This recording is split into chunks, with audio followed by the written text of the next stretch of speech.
presented by Deva Music.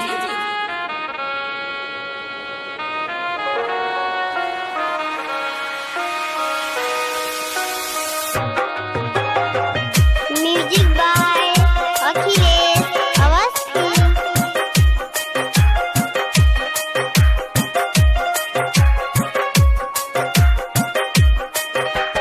Jam mixing.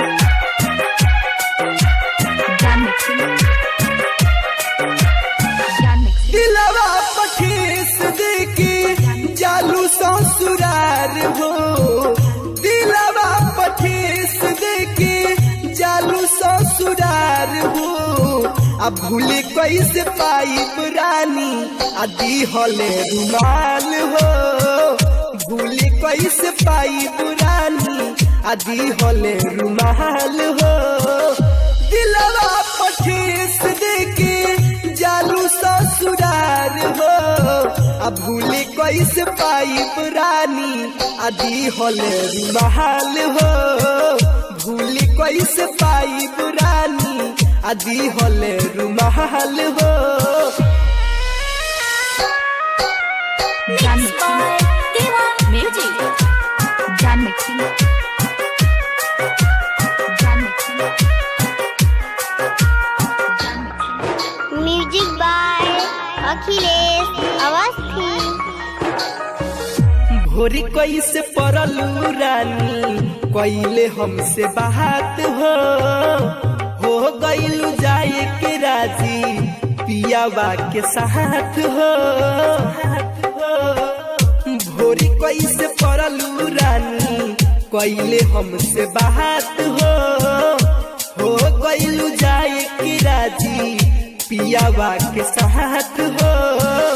दिल से न भूले पाइब चुमा दिहल गाल हो।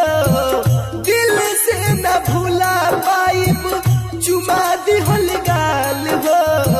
अब भूले कैसे पाइब रानी आदि हली रुमाल हो।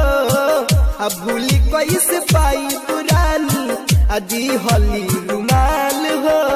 Jam mixing. Jam mixing. Jam mixing.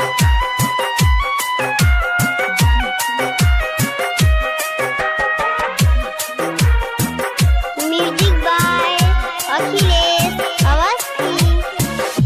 Anshu निरालाई करे कैला गीत कहारी अहिले रवि शंकर पर तू तीर गईलू महारी।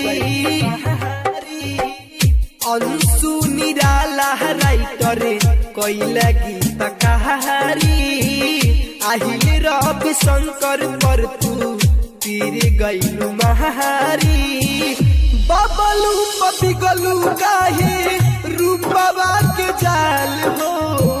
बबलू पपिगलू काहे रूपवा के जाल हो।